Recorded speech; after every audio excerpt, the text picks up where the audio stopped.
monde spirituel.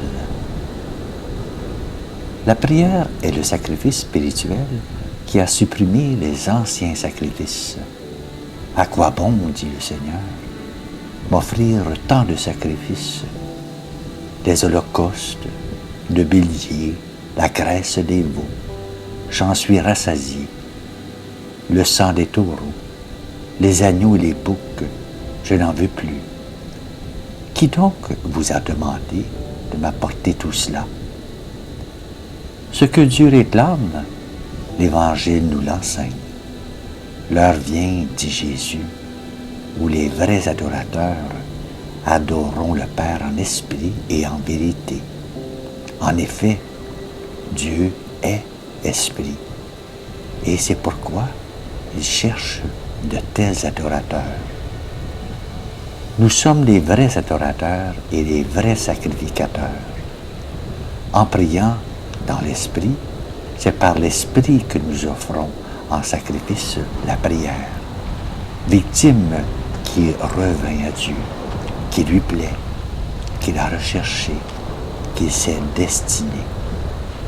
C'est elle, offerte de tout cœur, nourrie de la foi, guérie par la vérité, gardée parfaite par l'innocence, purifiée par la chasteté, couronnée par l'amour. C'est elle, la prière, que nous devons conduire jusqu'à l'autel de Dieu, avec la procession de bonnes œuvres, parmi les psaumes et les hymnes. C'est elle qui obtiendra tout de Dieu en notre faveur. En effet, qu'est-ce que Dieu peut refuser à la prière qui possède de l'esprit et de la vérité? Lui qui l'exige. Les grandes preuves de son efficacité, nous les lisons, nous les entendons, nous les croyons. La prière de jadis délivrait du feu, des bêtes, de la famine, et pourtant elle n'avait pas reçu du Christ sa perfection. D'ailleurs, combien la prière chrétienne est plus amplement efficace. Elle ne place pas au milieu de la fournaise un ange porteur de rosée.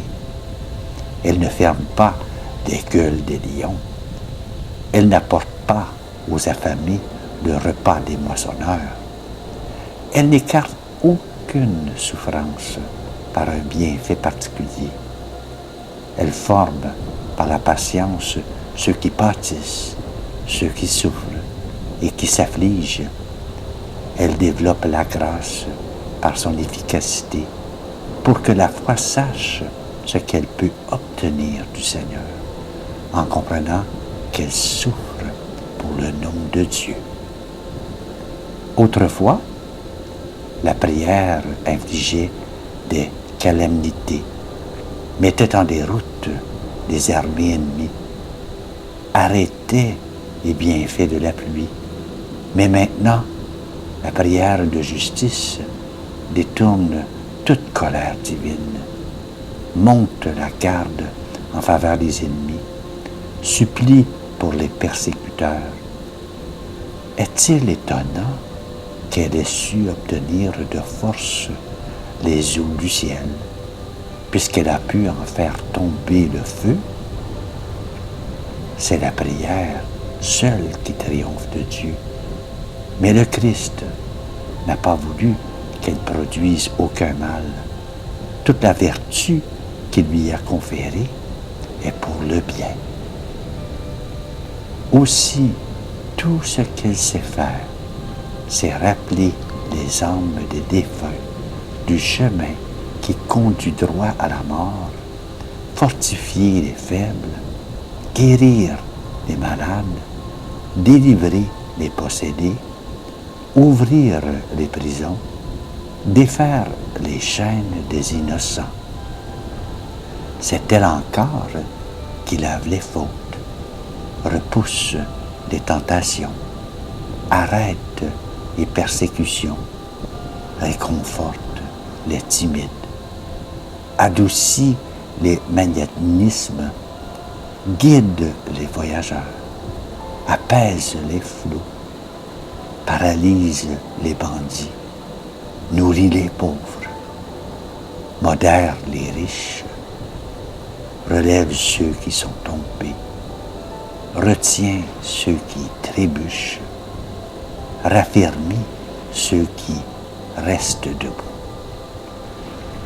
Tous les anges prient, toutes les créatures prient, les bêtes domestiques et les bêtes sauvages fléchissent les genoux et, lorsqu'elles sortent de leur étable ou de leur repère, elles regardent vers le ciel, non sans motif, en faisant frémir leur souffle, chacune à sa manière. Quant aux oiseaux, lorsqu'ils se lèvent, ils se dirigent vers le ciel et ils entendent leurs ailes, comme nous entendons les mains en forme de croix, et ils font entendre ce qui apparaît comme une prière. Que dire encore sur la fonction de la prière? Le Seigneur lui-même a prié, à qui soit honneur et puissance pour les siècles des siècles.